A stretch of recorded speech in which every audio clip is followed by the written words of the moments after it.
अस्सलाम वालेकुम प्यारे बच्चों, आज हम दो मुतग़य्यरी ख़ती मसवाते इनका जो हल करने का जो दूसरा तरीका है तरसीम का।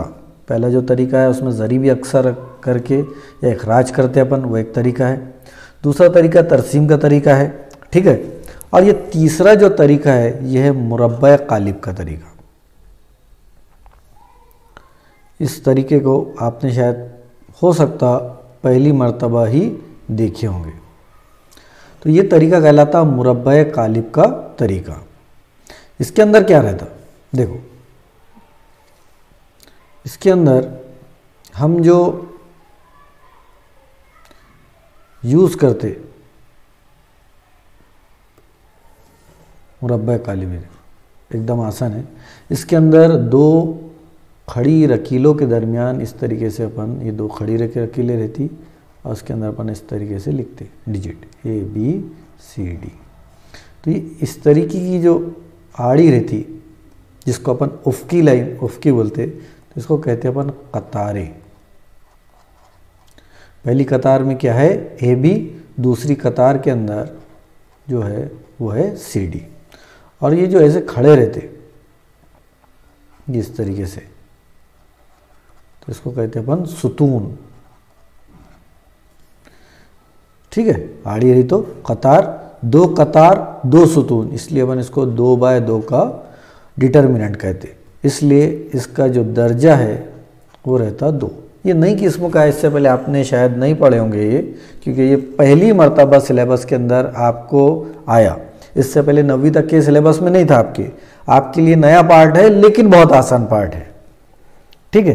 जो इस तरीके की जो आड़ी रहेंगी इस तरीके की, ये कहलाएंगी कतारें।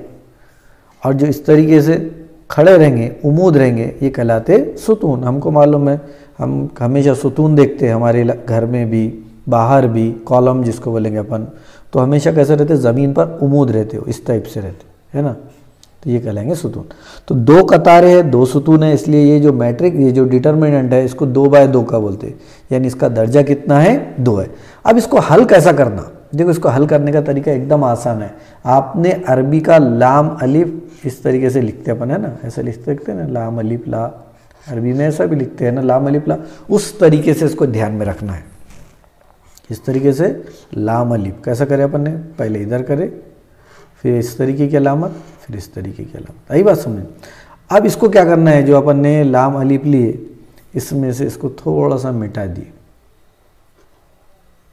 बीच में अलामत काय की दिख रही है, मनफी की। अब देखो ये सब का सब क्या है, मैं आपको समझाता हूँ। इधर देखो, अब ये मुरब्बा क़ालिब है, इसको कैसा हल करते, हल करने का तरीका देखो। इसको अपन क्या करते, ये दोनों की ऐसी तिरछी ज़रब करते, ये दोनों की तिरछी ज़रब करते, फिर उसके बाद ये दोनों की अपन तिरछी ज़रब करते। तो इसलिए मैंने क्या बोला आपको, लाम अलिफ, इस तरीके से लाम और अलिफ, पहले ऐसी ज़रब फिर ऐसी ज़रब, ठीक है। चलो शुरू करते।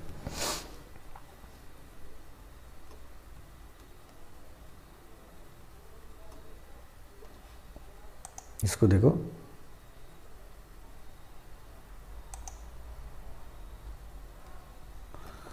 ये हमको दिया हुआ है मुरब्बा क़ालिब। जो दिया हुआ है उसको जैसे का वैसे लिख देंगे अपन। ये दिया हुआ है हमको 5,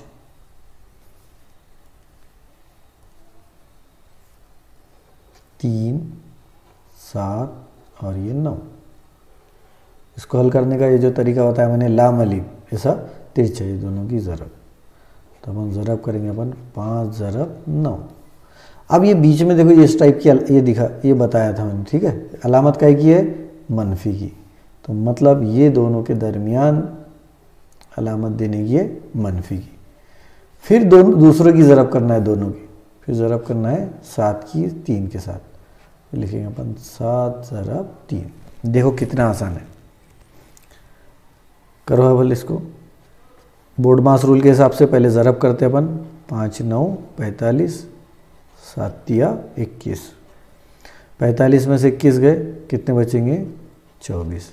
इसका हल हो गया 24। क्या करें अपन ने, 5 की ज़रब करे 9 के साथ, देखो एरो बताया मैंने, 5 की ज़रब 9 के साथ, बीच में अलामत काय की लगाए, मनफी की। ये मनफी की अलामत लाम अलिफ, लाम अलिफ जैसा अरबी का बनाते ना अपन उस टाइप से। तो 5, और ये भी बता भी रहा है ऊपर से नीचे, मतलब पहले ऐसा जाते बाद में ऊपर जाते, मतलब पहले इस टाइप की ज़रब करने की है, फिर माइनस की अलामत और फिर इस टाइप की ज़रब। हाँ, ये टेक्निक से अगर कोई चीज़ को याद रखेंगे तो इसमें गलती नहीं होगी, कन्फ्यूज़न नहीं होगा। तो ये लिखे अपन ने 5 9 45, वज़ा, ये वज़ा की अलामत बीच में रहती और 7 तिया 21 ही हो गया हमारा जवाब पहले का। ठीक है, उम्मीद है आपको ये समझ में आ गया हूँ। अब दूसरा देखते हैं अपन, दूसरे सवाल को हल करते हैं।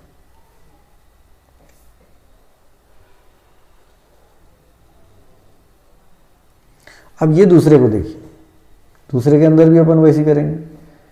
कैसे करेंगे? पहले 8 की ज़रब 4 के साथ, फिर उसके बाद 2 की ज़रब 3 के साथ, और दरमियान में अलामत क्या है कि मनफी की।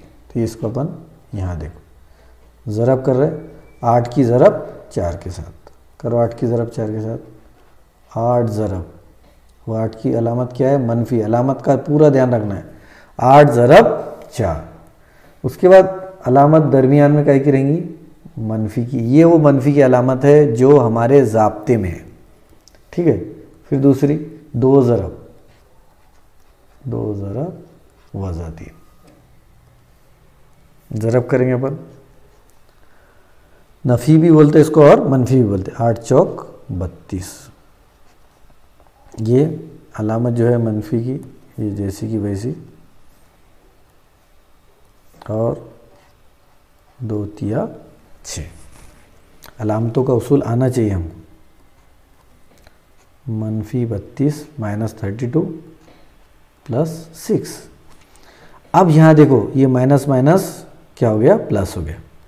जब दोनों की सिंबल अलामतें अलग अलग रहेंगी, तो अलामतें जब भी अलग अलग रहेंगी, अमल क्या कहूँगा? तफरीक का। 32 में से 6 गए, 32 में से 6 गए, बचे 26, और निशान बड़े अदद का, जिसकी लाठी उसकी भैंस। ये कहावत को भी याद करते हुए चलना है अपने को। तो जो बड़ा अदद रहेगा उसकी अपन यहाँ जो अलामत रहेंगी वो लिखेंगे, और बड़ा अदद 32 है उसकी अलामत लिखेंगे अपन 6। उसके बाद का देखो, उसके बाद का सवाल हल करते हैं अपन। तीसरे नंबर का सवाल हल करते हैं। ठीक है, उम्मीद है ये आपको समझ में आ गया होगा। तीसरे नंबर का सवाल,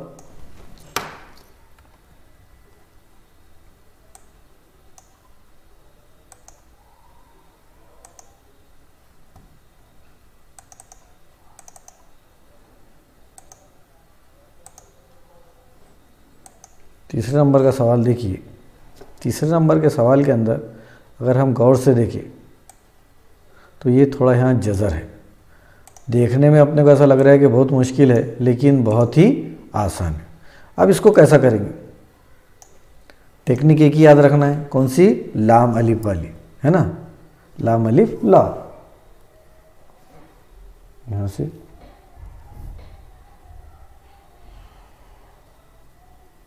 दूसरा।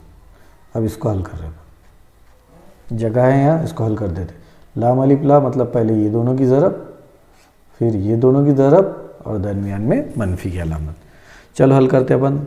2 ज़रब जज़र 3 ज़रब, 3 ज़रब जज़र 3। दरमियान में जो अलामत रहती हमारी वो रहती नफ़ी की, है ना? उसके बाद अपन लिख रहे दूसरे ज़रब में 2 ज़रब 9। अभी देखो, मुस्तकिल अदद की मुस्तकिल अदद के साथ ज़रब होंगी, और 3 की ज़रब होंगी 3 के साथ। इसकी जब 2 की ज़रब होंगी 3 के साथ, और जज़र 3 ज़रब जज़र 3, वज़ा 2 9 18। जज़र 3 ज़रब जज़र 3 बराबर कितना होगा? जज़र 3 ज़रब जज़र 3 बराबर होता 3 के। एक बात ख्याल में रखना, और नहीं अगर समझ में आता है तो मैं फिर उसको डिटेल में समझाता हूँ। तो ये लिखेंगे अपन 2 ज़रब 3, 3 ज़रब 3, इसको लिखेंगे अपन जज़र 9, वज़ा 2 9 18। 2 ज़रब 3, उसके बाद जज़र 9 का मुरब्बा 3, वज़ा 18। करो 2 तिया 6, 6 तिया 18, 18 वज़ा 18 बराबर जवाब आएगा 0। मतलब इसकी कीमत कितनी है? 0 है। देखो एकदम आसान है, इसमें कंफ्यूज होने वाली कोई भी बात है नहीं। अलामतों का पूरा पूरा ख्याल हमको रखना है।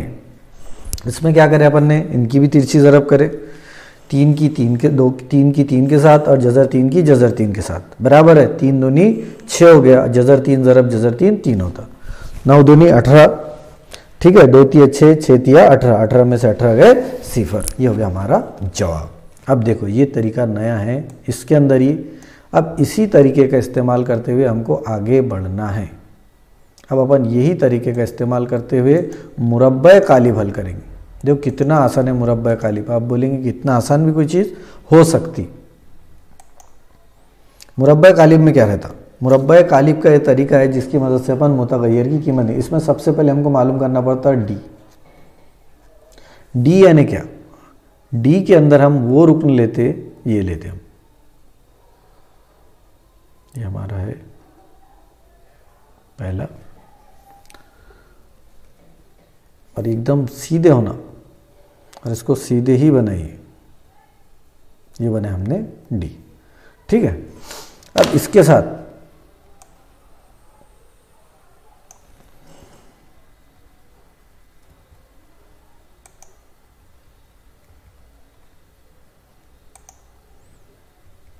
तीन तरीके की चीजें मालूम करना पड़ता हमको, डी, डी एक्स और डी वाई, ठीक है। हाँ, सबसे पहले डी में कौन से रुकन लेते हैं, डी में लेते अपन A1 A2, इसको लेंगे अपन A1 B1 A2 B2, मतलब मुतगय्यर, ये पहली लाइन में पहली मसावात के x का ज़रीब y का ज़रीब, दूसरी लाइन में दूसरी मसावात के, इसको बोलते हैं अपन इक्वेशन 1 और इसको कहेंगे अपन इक्वेशन 2। तो पहली जो ये कतार रहेंगी इसमें पहली मसावात का x का ज़रीब, पहली मसावात का y का ज़रीब, दूसरी लाइन में पहली मसावात का एक x का ज़रीब, दूसरी मसावात का y का ज़रीब।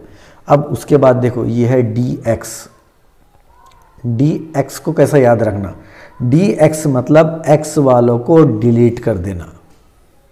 अब x वालों को डिलीट करेंगे तो x वाले की जगह कौन से लेंगे, मुस्तकिल अदद लेंगे C1 C2, तो ये x वाले डिलीट हो गए, यहाँ ये x वाले डिलीट हो गए, मतलब यहाँ क्या बचा C1 C2 B1 B2। ये dx का मतलब x वाले डिलीट करना नहीं है, ये सिर्फ समझने के लिए बताया मैंने कि dx निकालना है हमको, तो हम क्या करते हैं x वाले जो मुतगय्यर है उसके जो ज़रीब है उसको हटा देते और उसकी जगह मुस्तकिल अदद लेते। इसलिए अपन ने dx समझने के लिए अपन क्या लिख सकते हैं, डिलीट x। अब देखो d भी निकाले अपन ने, dx भी निकाले, और उसके बाद रहता है dy का मतलब क्या होगा, y वाले डिलीट करना है, तो ये जो इसमें से y वाले डिलीट करना है। y वाले क्या है, देखो ये सॉरी यहाँ अपने से गलती हो गई, यहाँ B2 चाहिए था, यहाँ क्या चाहिए था, B2 चाहिए था। अब जैसा dx मतलब x वाले डिलीट करे अपन ने, उसकी जगह C1 C2 लिखे d में से। अब dy मतलब ये d में से y वाले डिलीट करना है, उसकी जगह क्या लिखना है, C1 C2, तो अपन लिखेंगे A1 A2 C1 C2।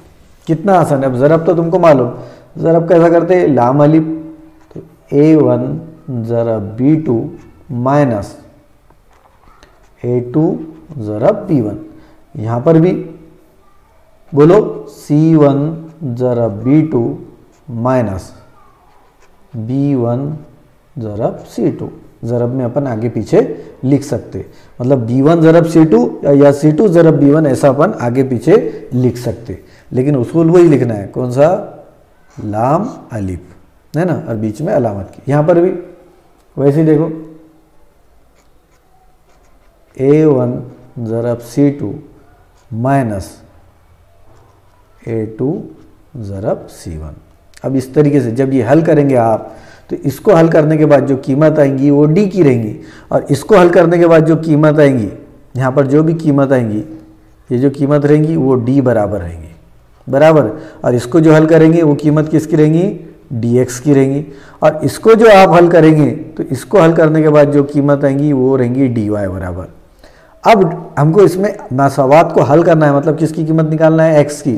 फिर x बराबर क्या रहेगा हमारा, dx बटे डी, डी से डी कट गया। इस तरीके से टेक्निक से याद रखना है, वैसा नहीं कर सकते हम ना, वैसे डी से डी कट्टा नहीं, एक टेक्निक के तौर पर।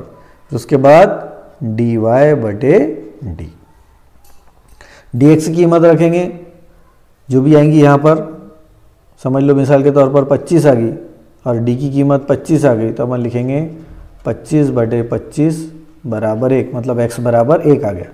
उसके बाद मिसाल के तौर पर dy की कीमत अगर वज़ा 50 आ गई, तब अपन लिखेंगे यहाँ वज़ा 50 बटे 25, और इसको जब अपन तकसीम करेंगे तो जवाब आएगा हमारा नफी 2 या -2। ठीक है, इस तरीके से हमारी इसको अपन हल करते हैं। अब अपन मश्क को हल करने की कोशिश करेंगे।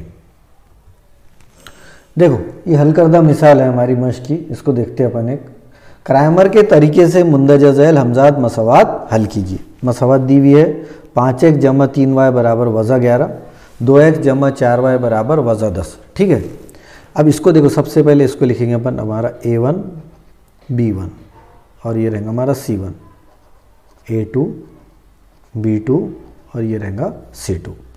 अब हमको मालूम हो पहली लाइन में क्या लिखते हैं अपन, a1 b1 a2 b2, मतलब पहली लाइन में क्या लिखते हैं अपन, a1 b1 a2 b2। ये देखो ये पहली लाइन।